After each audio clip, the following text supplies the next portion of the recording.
阿伟，我好像知道是怎么回事了。那桌吃饭的人里面，有一个是厨师，日本厨师。诸位，我来介绍这最后3道菜：荷塘秀色、清蒸海鲈、碧绿上汤鸡。所以说是这个日本厨师。现在广州来了很多的日本商人，开药店的，开商店的，照相馆。我估计这个日本厨师是要开酒家。你的意思是说，他看上广州大酒家了？这帮强盗！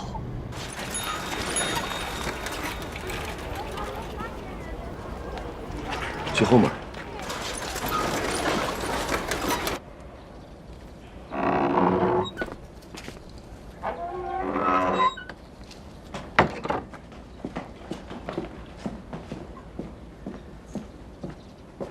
来了，你上回那毒药是不是没说好啊？还毒死个翻译官，不得不说，可以。我弟弟人在哪儿？肯定在日本人手里啊。死的那个是第5师团后勤部新招的翻译官。这事儿不对。有什么不对的？法医鉴定结果中毒而死，汤里又验出毒来了，人证物证俱全，你弟弟死定了。这事儿你能帮多大忙？哎，杀日本人的事儿我可不沾。让我弟弟多经历一些也是好事。你帮我问问对方什么底牌，能接得住我就接。我都说了我不沾。那抗日的事儿谁敢沾呀？大庭广众之下毒死日本人，那是抗日，那是自杀。你帮不帮？我去试试。成情了。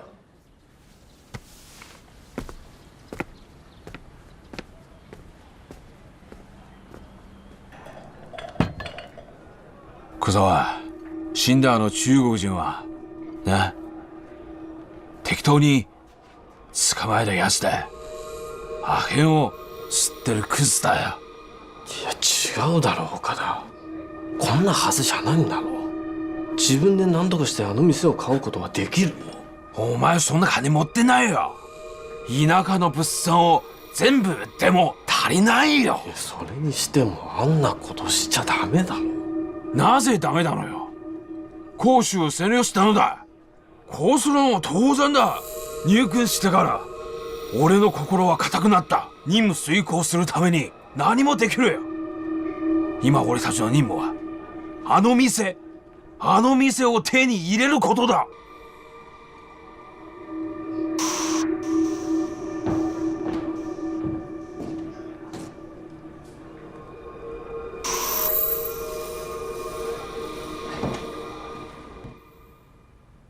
挑明了跟你说吧，几个皇军看上这酒家了，把这酒家交出去才能换你弟的命。这酒家又不是他的，他就一厨子，他有什么权利啊？那姓显的不是1块钱法币把这酒家给你弟了吗？你买去，有多少我都要，我给你2块钱。你跟我耍什么无赖啊？有本事你跟日本人讲道理去。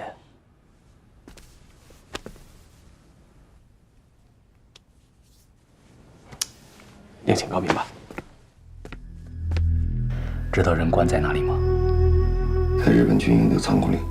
日本军营，红鱼帮全军覆没也打不进去。我没那个打算，我是琢磨着，能不能等那几个日本人落了单儿，我自己动手，你给我派几个兄弟给我搭把手就行了。绝对不行。邝庆奎拉出去打游击，你知道吗？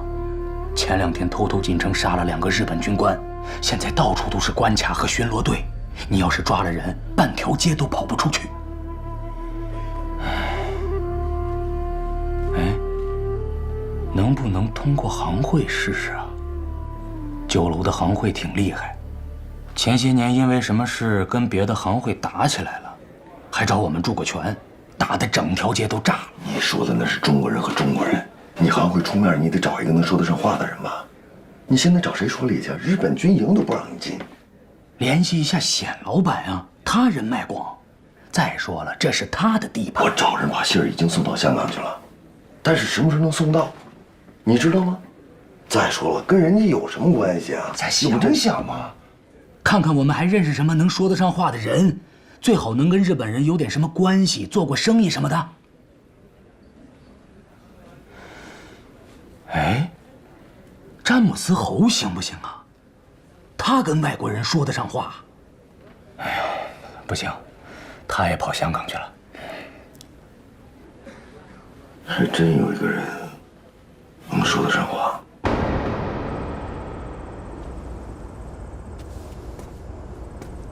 大哥，二哥的事情我来想办法，无论如何不能去找阮非洲。你们具体会怎么做？首先是要保证二哥的安全，这是一次抗日行动，要好好谋划一下。你们以前遇到过这种事吗？具体怎么做？具体情况还要再分析，但大体来说，邪不压正，揭露真相，呼吁声援。我明确地告诉你，这个办法我不同意。这是有效的办法，而且还可以宣传抗日啊！大哥，师哥，现在得赶紧找到我二哥。可以动用新闻界的力量，通过正当途径揭穿日本人的狼子野心和贪婪，让大家看清真相，同仇敌忾啊！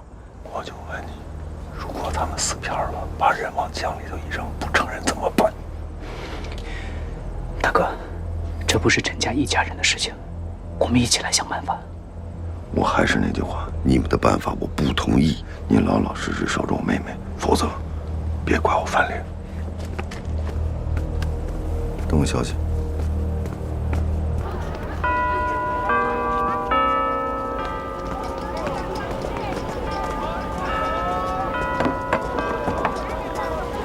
听小妹说，你也到这家吃早点。是啊，以前当记者的时候收入少，去不起大酒家。听二弟说过，风味儿都在民间。可是，高手都在酒家，在民间一旦做出了名头，就会被酒家收了去。怎么，找我有事？我二弟得罪了你们日本人，被抓走了。你已经听说了？我很好奇，为什么不是Summer姐或者金师傅来找我？毕竟我跟他们比较熟啊。长兄如父，这种救人的事，我出面比较合适。那就好，我还以为他们对我有什么不满。怎么可能呢？如果我请你帮忙救我二弟，什么条件？这么直接？没时间兜圈子。你也知道我是卖药的，赚了点钱。可是，军方跟我不是一个系统。我知道一条地下的渠道，也许你能用得着。如果我需要，我可以动用军舰，不需要理睬海关。那看来，我只能请你吃这顿早餐了。挺好。大哥是个通透的人，那我也不跟你绕圈子。我希望你来帮我。怎么帮？跟我一起歌颂日中亲善。我尽力。没诚意啊！正常人如果听了我说这种话，要么就会对我冷嘲热讽，或者勃然大怒，再不济，也得问问怎么歌颂。你一上来就说你尽力，这明显是在跟我耍滑头啊！那怎么呢？我先骂你20分钟，然后再跪下来求你，以后相处时间长了，你就知道，我不是一个正人君子，也不是你说的那种正常人。再说了，你说的那种歌功颂德，我也听不懂。我只知道，做任何事情都得付出代价，富贵险中求嘛。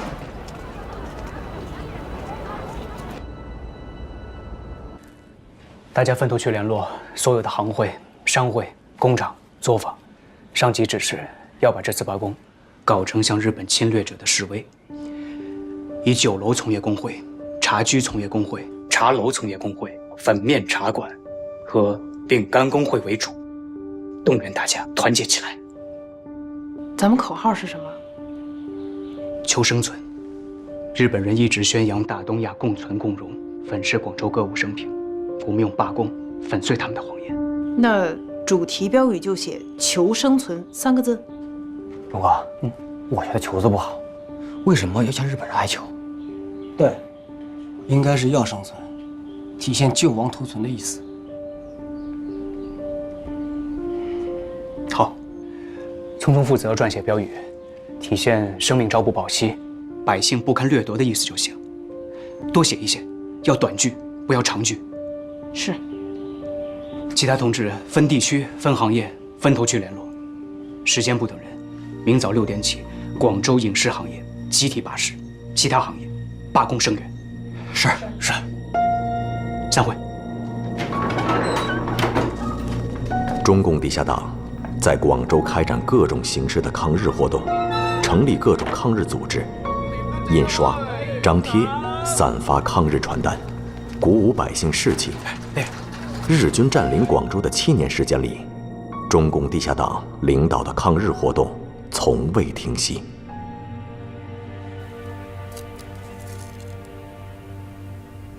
宋大哥，你得帮忙想想办法。我弟弟一放出来，我们兄妹3人就得离开广州。没问题。去哪儿呢？要不佛山吧？佛山也有日本人。先躲开软非洲就行。他应该想不到我们会去佛山。不行，我就给你们造点假消息，就说你们跑到香港去了。哎，那更好。找我的。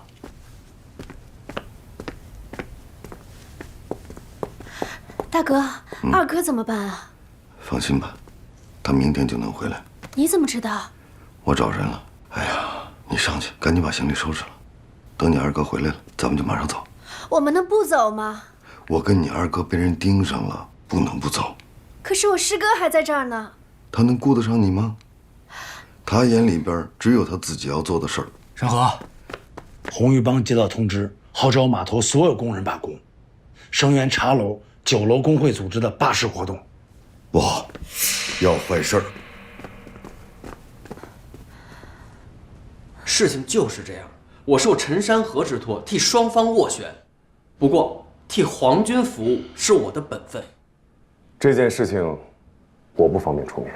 你去找那个日本军曹，告诉他陈卫不能动，让他换个人坑。我去了，皇军不一定会听我的呀。哦，不对，是我去皇军，他一定不会听我。当然，所以你要说这是宪兵报道部的意思。如果他们不同意，我去找他们上级理论。这个接电话，合适吗？你办公室。哦，对。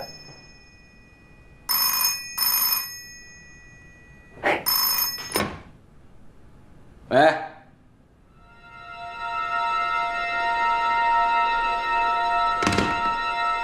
茶楼、酒楼、饭馆、茶坊全罢市了，今天全城无早茶。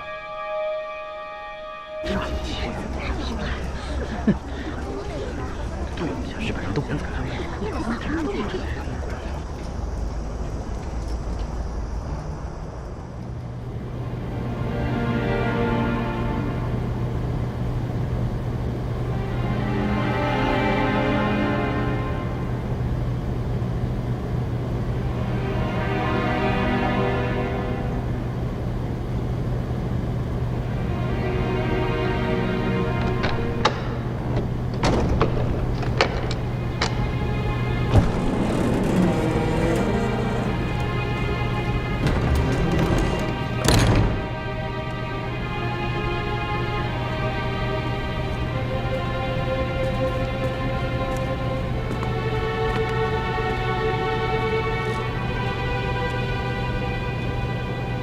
二位在这待得挺舒服呀。廖长官，你怎么来了？受陈山河和宪兵报道部阮非洲之托，就你们出去。啊？他们俩怎么搅和到一块儿了？一鱼两吃嘛。陈山河委托我跟日本人谈判，日本人开出了价码，交出广州大酒家。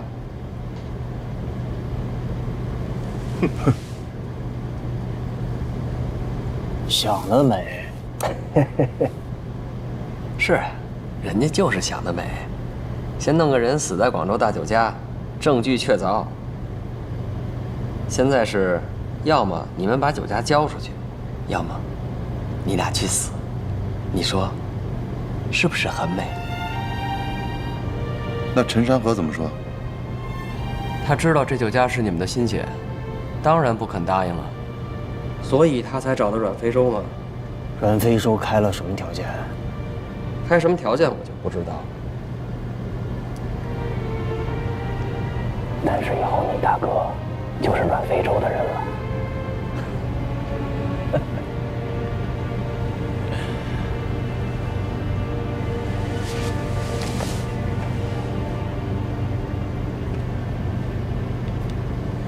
我大哥不可能做汉奸，这可就由不得他了。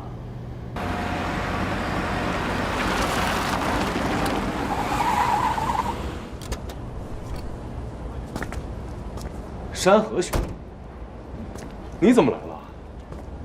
你得马上把我弟弟救出来，否则咱们俩交易无效。怎么突然这么着急了？都说是救人了，怎么可能不着急？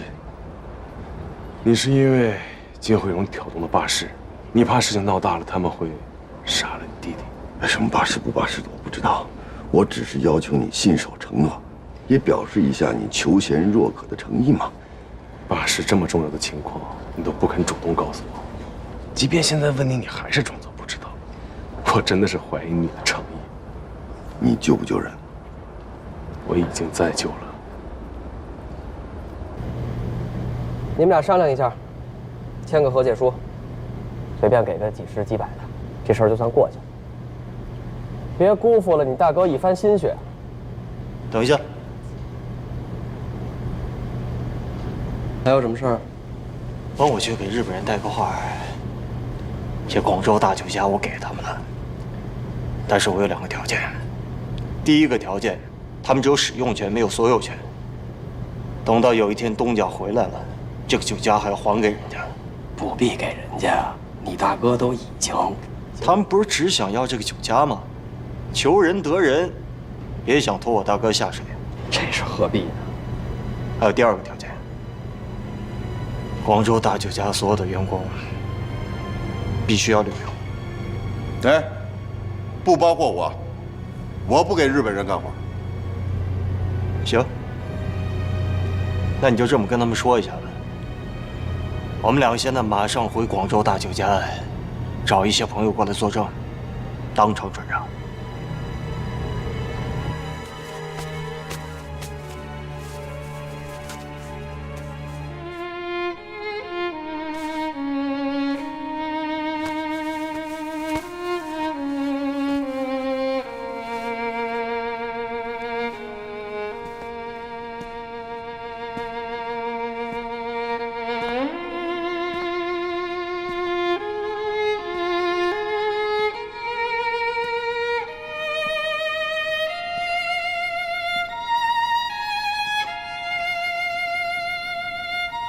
这位哥，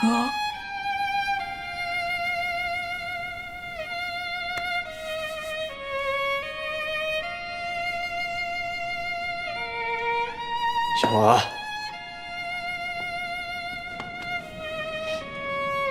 大家都要好好的。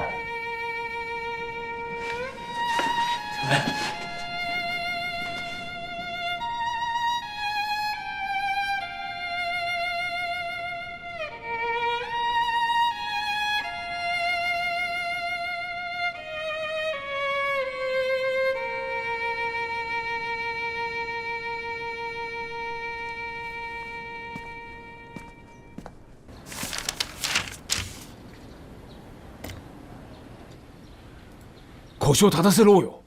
奴に何の借りもない。チェンウェイ妄想しない。笑え。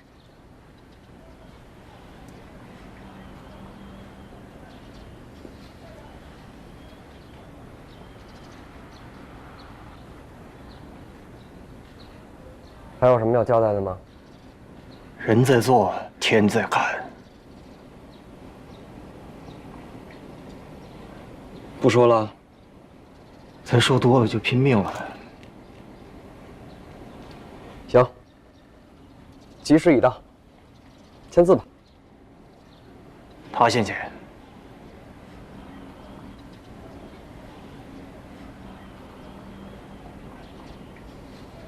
有这个必要吗？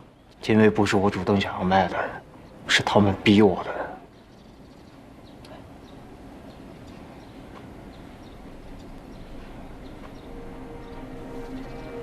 早く。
请各位中人也签字画押吧。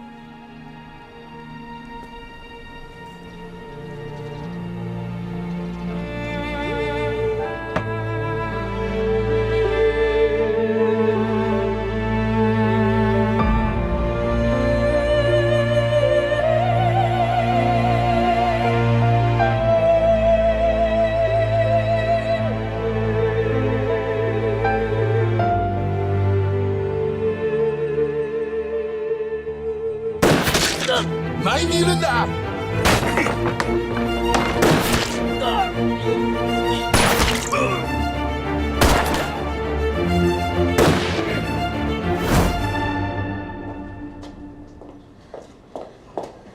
立夏，哎，快坐。你这手怎么了？怎么受伤了？啊，没事的，没人看到你们吧？没人。好，哎，去吧。没事。巴士很成功，触动了敌人的软肋，所以他们想要先解决了我。我大哥都说了不让你这么干。酒楼、茶楼双双罢市，给了日本人一直宣扬的黄道乐土一记响亮的耳光，他们不敢再扣着你二哥了。大哥说了，你根本不是为了救二哥，你是为了自己的野心。你大哥的觉悟还不够，看不明白。我站在更高更大的戏台上，所以我看得比他远。可是你这戏台也太危险了吧？哪个戏台不危险？你二哥好好经营着酒家，你大哥好好开着药铺，却都被别人盯上了。还有瑞山师兄，好端端的就被日本人开枪打死了。立夏，这个世道必须要挺身反抗，而且我也没有野心，我只有更大的戏台。我希望天下人都能够看到欢笑和美好的戏。立夏，让你来是要跟你说一件事，我不能公开露面了，以后你有事找我，可以来一个地方。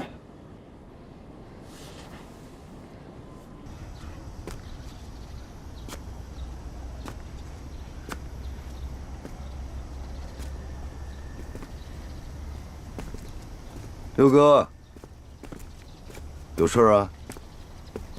我给你两头奔波，斡旋成功，这辛苦费该给了吧？还应该的，但是给了你，我就不欠软非洲的了啊。他是他的，我是我的。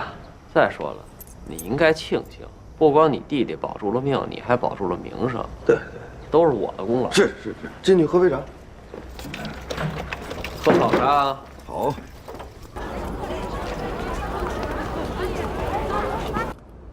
中国人不太友好，不乐意我们来做生意。但是如果没有中国人加入，大东亚医学促进会便名不副实。诸位，让我们来商议一下，如何让中国人加入？为什么一定要让他们参加？我们这些人代表不了大东亚吗？我们才是大东亚最重要的民族。来广州开医馆和药店的已经有几十人，广州之外的城市也有一些。我们完全不需要中国人的参与。二位，如今的上海、武汉还有南京，以至于我们所在的广州，这些地方都是我们的帝国士兵浴血奋战得来的，所以我们商人有义务协助他们稳定住这块市场。三国有喜先生说得好，其实呢，这也是政治的一种。共同的利益能够瓦解中国人，分化他们，同化他们。只有让越来越多的中国人认同我们，帝国的占领才能够根深蒂固。可是我现在去城外收中药，这些该死的中国人根本就不卖给我。我的房东还想加房租，我把他送到了宪兵队，索性1分钱都不给他。现在红牌车都敢骗日本人的钱，这就是我们今天商议的目的。1天不能消弭抵抗，1天就不算完成对广州的占领。所以我们要从各行各业做起，同化我们接触到的每一个广州人，魔高1尺，道高1丈。诸位，回去告诉咱们的同僚，一起努力。嗨。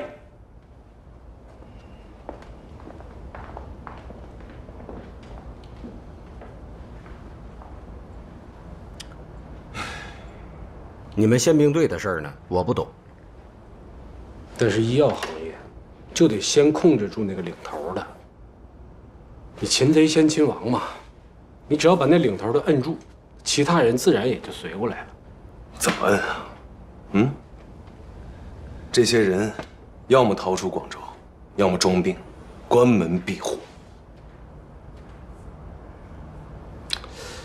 其实有一个挺合适的人选。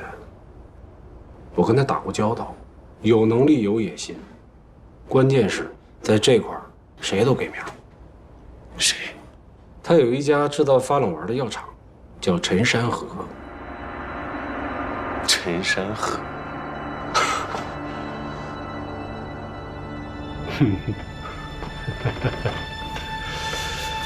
医药行业呢，想让他屈服，必须得让他绝望。所以陈山河那个生意啊，必须得整黄的。你想让他破产，你是看上他的药房了吧？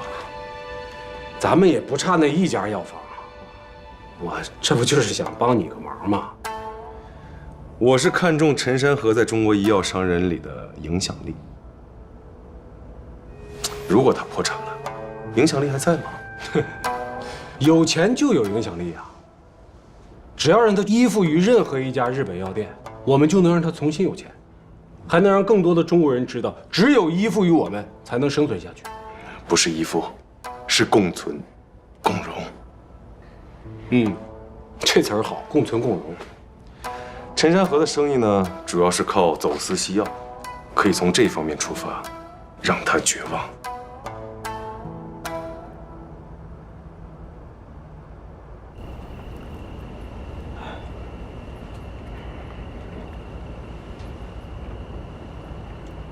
亏您用完了，完就不做了吧？我要是能搞来西药呢？咱不是说好不做了吗？现在不光要避开海关祭司，还得避开日本人的关卡。这边廖四六阮非洲盯着我，做不下去了。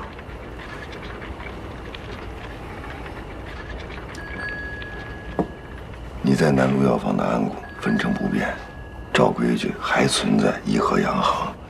到了时间你需要你就去拿。徐南路走的时候呢，给了我几个方子，其中有一个是治头疼的。我跟徐连仲老爷子商量了一下，打算做成成药。我来弄奎宁，所有的风险我来担，你只要帮我做出发冷丸就行。咱们可以做新的生意。红鱼帮等不了啊，几千张嘴等着吃饭呢。码头的生意不比从前，我心里急呀。之前没做这门生意的时候，这帮兄弟不一样活着吗？我这么跟你说吧，上一次在沙面那一笔，廖四六已经发现了，他贪心报给了日本人，日本人是对我有所图才给压下来的。你不是能算计人心吗？那我算计别人，别人也算计我呀。只要我继续做，就逃不开算计。宋大哥，这可是让我当汉奸的算计，咱沾不得。有这么严重吗？但日本人也不傻，他凭什么放我一马呀？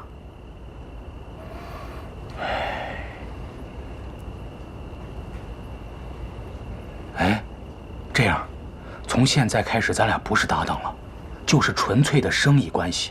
我来弄奎宁，你做发冷丸，加工费该多少就多少，我出，这样行吗？你只要在南路药房做，我就逃不开干系。兄弟，你该不会因为我没帮你救你弟弟，你怪我吧？咱俩万事新招，你说这话？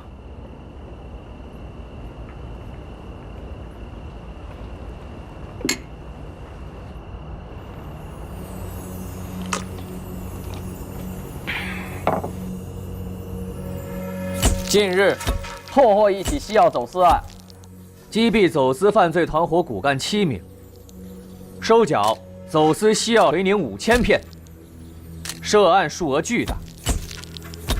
至此，肆虐广府多年的红鱼帮宣告破灭。红鱼帮还挺有意思，说回这两组怎么没了？是日本人干的。六哥，山河是我兄弟。你吓唬他，你的仇我可以帮你报，我可以借全帮之力来帮你。在下红鱼帮帮主宋石莲。宋哥，此去黄泉，山高路远，你走好。重情重义，汉子呀！当着死人的面，别乱说话。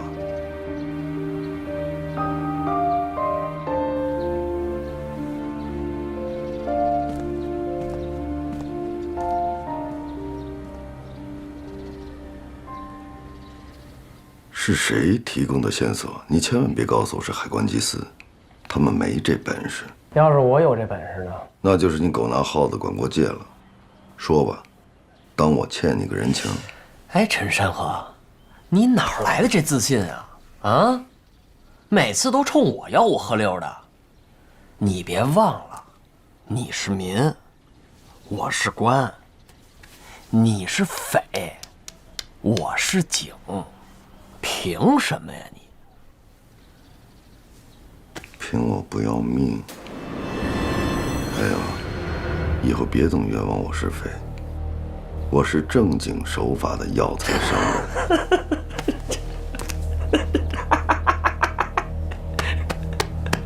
正经手法药材商人，行。缴获的那5000片奎宁，吐血了吧？开什么玩笑呢？跟我有什么关系呢？别以为我不知道你们一起合作的那个生意。告诉你吧，这日本人呢，就是想让你们血本无归。多谢提点。具体操办的是哪位呢？是阮非洲啊，还是三国有喜呀？这就无可奉告了。我给钱。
干嘛啊？我来闻闻是不是你把那个粪便扑进日本人药铺的？谁让你闻的？金惠荣。真是你啊！外面都已经传遍了，说有一个日本人被教训了。你这招也太恶心了吧！你告诉金惠荣，报仇啊是要有方法的。我不是反对他搞游行啊、撒传单的，但我有我的办法，我有的是办法跟他们斗。哥，你怎么了？宋世林，你宋大哥死了。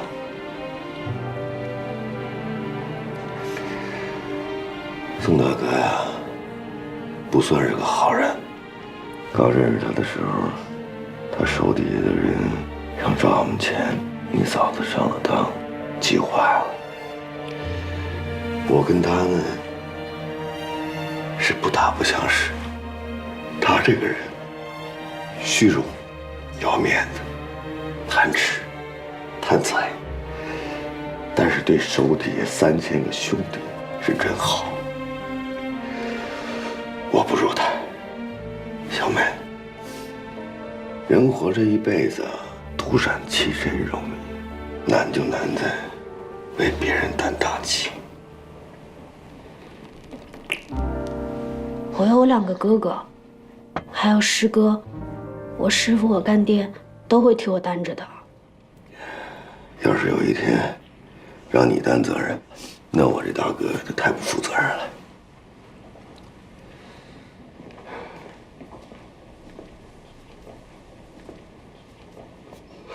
我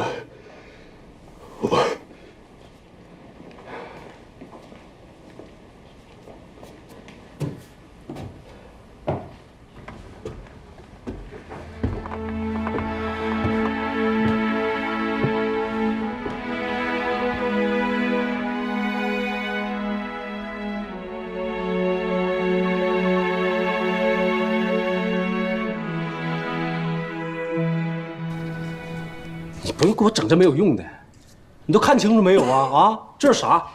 这钉子、凶器。我跟你说，我昨天要不是躲在柜台后边，今天你都见不着我。你瞅这手给我弄的。还好你躲在这柜台后边了，要不然就不是拿着夜香和炮仗钉子恶心你了，就是命案了。所以你必须把这人给我抓着，他这是谋杀日本人，无法无天了他。不管是日本人还是中国人，只要是谋杀就是犯法。你别给我扯这个没有用的。我到你这儿干啥来了？我做生意，我给你送钱来了，就这么保护我？是。还有啊，我儿子本来身体就不好，你知道昨天给他吓成啥样？你赔得起啊？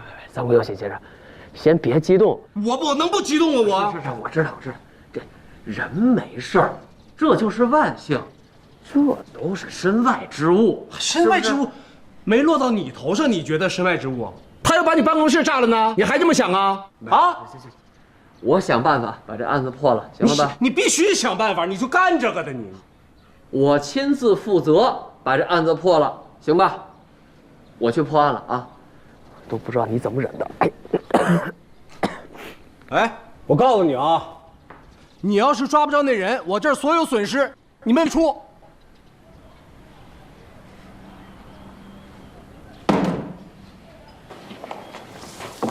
廖会长呢是资深警察，破案这方面肯定比宪兵队有经验，你得相信他。我为了帮你们受的伤，你就整个646糊弄我？我们宪兵队抓人呢，也得有方向，抓谁呀？肯定是陈山河呀！啊，我之前告他，啊，回头就报复啊！你看我整的皮片的这儿。我不这么认为。三国有喜先生，你到广州才不到半年，已经吞并了3家药房，而且还抢占了进草药的渠道。你得罪的人可不止陈山河。那我就挨个放心，这事儿就靠你们了。三国有喜先生，杀人也得讲究合理合法，都杀光了，谁替我们工作呀？那帝国士兵不惧艰险打下来的王道乐土，还是不是我们日本人的呀？当然是。但是据我所知，开拓团每年都在增派人手，但是分到我们手里的土地只有这么大点儿。中国实在太大了，这块肉啊，得细嚼慢咽。你瞅着这个，你咽不下去？着什么急呀？先记着，徐徐图之。